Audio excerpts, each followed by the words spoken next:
Bueno, acá en Pal Sur, una vez más, estamos hablando con un prestigioso constitucionalista argentino, Eduardo Barcesat. Hola, Eduardo, ¿cómo estás? ¿Qué tal? ¿Cómo están? Buen día. Buen día. Bueno, nuevamente muchas gracias por abrirnos o levantar el tubo y poder atendernos para brindarnos tu visión de cosas muy importantes de actualidad y algo que cuando te llamé, yo no había, la verdad, volví de vacaciones, no lo había tenido en cuenta, que es el informe que realiza una jurista de la Universidad de Leeds de Gran Bretaña y un economista del fondo sobre el acuerdo stand-by de 2018. Contanos qué es esto y qué implicancias tiene para nosotros los argentinos.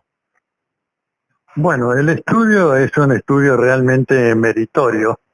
La característica central es que es un estudio económico con algún abordaje jurídico, pero sobre esto creo que hay mucho más para decir. Bueno, este estudio económico señala que no se han cumplido con los requisitos de otorgamiento de créditos de stand-by que establece el Estatuto Interno del Fondo Monetario Internacional, cosa que era conocida, pero en este caso que dos expertos, uno de ellos además que trabajó en el Fondo Monetario Internacional, que por lo tanto conoce, diría, la disciplina interna del organismo para el otorgamiento de estos créditos, descalifican el mismo como que se otorgó bajo condiciones absurdas de imposible cumplimiento, sin capacidad de repago, y que por lo tanto, desde el punto de vista de su razonabilidad,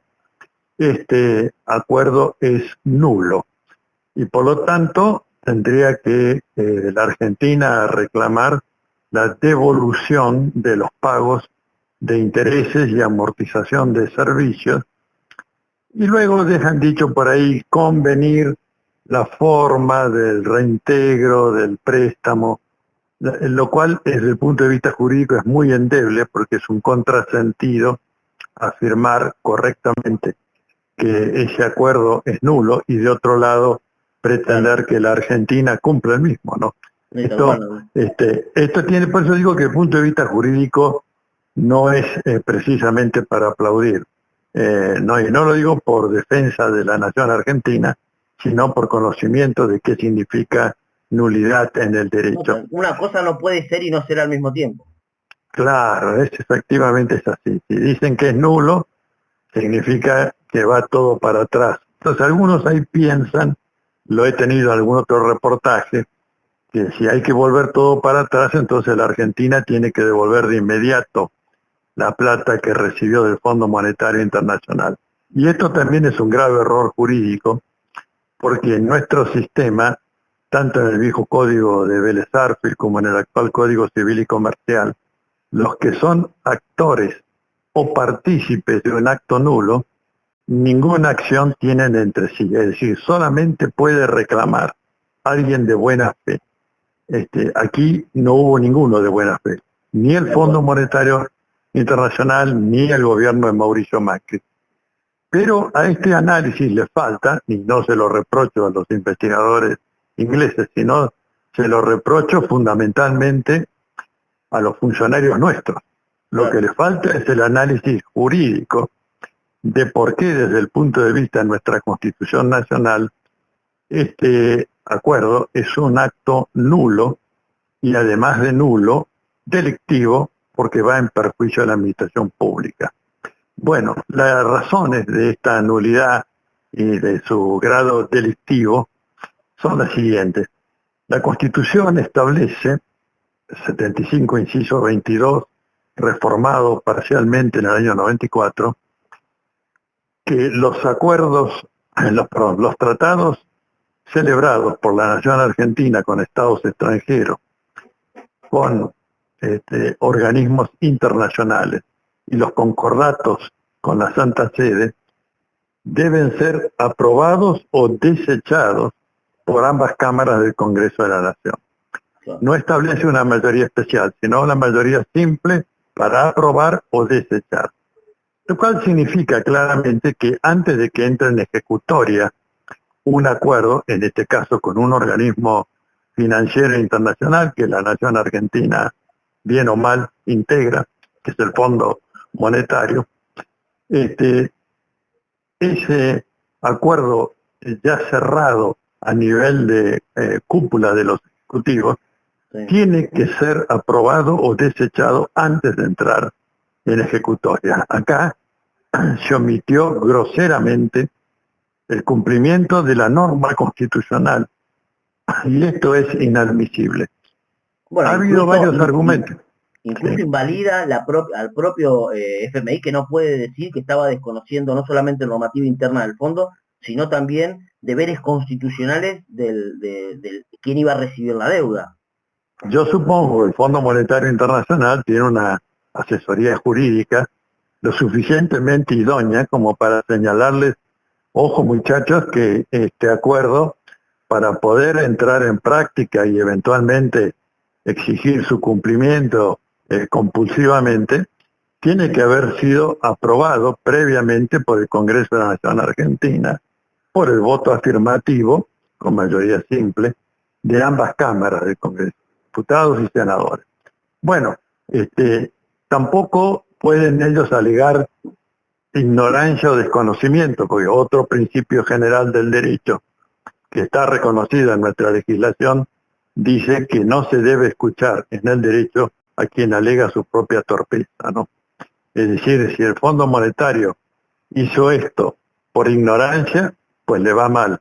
Y si lo hizo adrede, sabiendo que es así, pero diciendo quién se va a oponer a nuestra prepotencia imperial, bueno, peor todavía, porque es cometido con dolo, entonces, la violación. Esto lo agrava. Ahora, esto es lo que falta, yo le señalo a la audiencia, esto es lo que falta en la postura argentina. Hace unos días, el senador Adolfo Rodríguez Sá dijo que él en su momento, en ese breve interinato que tuvo como presidente de la Nación, estableció la suspensión de pagos porque entendía que los actos de contratación de la deuda externa argentina eran o fueron realizados por autoridad ilegítima. Fundamentalmente estamos hablando de la dictadura cívico-militar, ¿no? Entonces el presidente Alberto Fernández le contestó que no puede dar ese argumento porque el gobierno de Mauricio Macri era legítimo, es decir, llegó al poder no por un golpe de Estado, sino por el voto popular. Claro que llegó al poder por el voto popular y nadie lo coteja en este sentido con la dictadura militar. Pero eso no significa que por legitimidad de origen todo lo que haga es válido. Si transgredió los límites de sus incumbencias constitucionales para apropiar las facultades del Congreso, esta es la nulidad absoluta e insanable. Y no porque lo diga yo, lo dice el artículo 99, inciso tercero de la Constitución. El 99 es el que regula las facultades del titular del Poder Ejecutivo. Y un párrafo de ese inciso tercero dice categóricamente: el Poder Ejecutivo Nacional, bajo pena de nulidad absoluta e insanable, no podrá emitir disposiciones de carácter legislativo. Si se apropió de la atribución que el 75, inciso 22, le da al Congreso, por lo tanto, no puede haber otra resolución en el derecho que no sea el de la nulidad absoluta e insanable. Bueno, entonces ahí los que quieren cuestionarme, en lo poco que ha habido de debate a este respecto, vienen a decirme, bueno, pero entonces, ¿quién paga?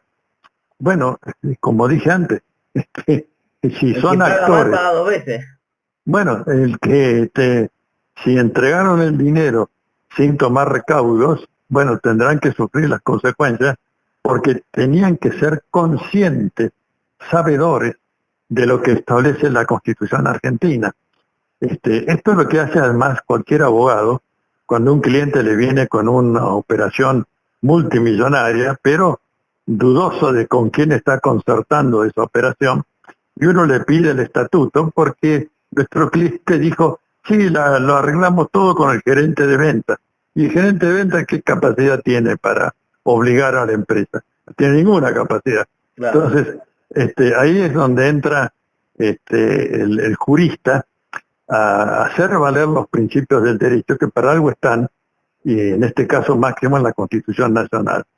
Y para redondear esto y finalizar el tema, desde el punto de vista del derecho internacional, esto está apoyado, lo que estamos diciendo, por la Convención de Viena sobre cumplimiento de los tratados, que si bien el párrafo del artículo 46 se inicia diciendo que los estados partes no se pueden excluir del cumplimiento de las obligaciones invocando alguna cláusula del derecho interno, de seguido y de inmediato establece, a menos que se trate de normas esenciales, y después en el artículo 47 desarrolla lo que considera las normas esenciales. Y por supuesto que hay más esencial que la Constitución Nacional, que es el vértice del orden jurídico positivo argentino, ¿no? Bueno, este examen de validez, yo he hecho varios desafíos públicos, sin respuesta hasta ahora, claro. Decir que el que quiera debatir el tema de la validez o invalidez del acuerdo con el Fondo Monetario Internacional, propongo que se haga un debate académico-político o político-académico con la televisión pública en un recinto como puede ser la Facultad de Derecho de Buenos Aires, y allí yo me expongo y estoy totalmente dispuesto a asumir la responsabilidad de escuchar quién puede argumentar a favor de la validez del acuerdo, examen que, como dije, va a contemplar primero dos aspectos: autoridad competente y procedimiento debido. La autoridad competente es el Congreso y el procedimiento es una ley de la Nación que apruebe o deseche, según sea el caso. Después viene el control de razonabilidad, donde ahí sí juega el Estatuto del Fondo Monetario Internacional y todas estas valiosas aportaciones que tiene el informe de los expertos británicos, ¿no? Pero primero hay que pasar el control de legalidad. Si la autoridad era incompetente, si el procedimiento era inadecuado, conforme la ley suprema, entonces no tiene ningún sentido siquiera ingresar al segundo tramo, porque ya el acto cae volteado de nulidad absoluta, insanable, como dice el 99, inciso tercero de la Constitución. Bueno, a mí me gustaría que hubiera un debate, que vengan los abogados de las empresas o los que asesoran a la Embajada de Estados Unidos. Me encantaría. Y si alguien más se quiere sumar, como el presidente de la Nación, que le dijo a Rodríguez Sá que estaba mal su fundamento porque el gobierno de Mauricio Macri era legítimo, yo me permitiré señalarle, señor presidente, el que hecho que sea legítimo no es una especie de manto que cubra todos sus actos. Puede cometer ilegitimidad, delitos, cuando excede el marco de sus competencias constitucionales. Y este es un caso paradigmático y diría visible hasta para un patronato de invidentes, ¿no? Entonces, estas cosas hay que tenerlas claras cuando se habla en términos jurídicos, que es lo primero que debe hacerse cuando se analiza un acto pretendidamente jurídico, ¿no? Entonces, para vos, porque acá en la nota bueno, que leí, que es muy interesante, de página 12, dice de que habría que darle por lo menos un plazo de 10 años. Lo que creo entender de lo que decís vos es que no hay ningún plazo para cumplir absolutamente nada, que es insalvablemente nulo. Efectivamente es esto. Tampoco se puede jugar con la normativa. No es que uno sea ¿cómo puede ser? Un campechano y dice, bueno, pero nos dieron la plata, hay que pagarle. No, querido, la Constitución está para ser cumplida. Y si vos no respetaste el mecanismo de la Constitución, bueno, ambas partes tenían que conocer esto de la misma manera que la Argentina tenía que conocer el Estatuto del Fondo Monetario Internacional, que también fue violado, pero no allí por el tema de la autoridad competente y procedimiento adecuado, sino por la irrazonabilidad de otorgar un crédito de esa cuantía sin ningún tipo de fiscalización, ni seguimiento, etcétera, etcétera. Bueno, Bueno, acá habla de estas un son las límite, cosas. acá, Sí, acá habla de un principio, dice el principio Ultra Vires Act, el principio sí, jurídico internacional que considera inválido los actos de las entidades públicas o privadas que rebasan el límite de la ley. Y esto tiene que ver no solamente con la ley nacional, que en este caso su cúspide está la Constitución Nacional, sino la ley internacional, estamos hablando. sí, sí, por supuesto, es un principio consuetudinario que significa de la práctica recíproca de las naciones y desde luego coincide como coincide también la óptica de la Convención de Viena de 1969, que ha sido ratificada por la nación argentina y que por lo tanto es perfectamente invocable que cuando se ha violentado una norma esencial, el acto es irremediablemente nulo, ¿no?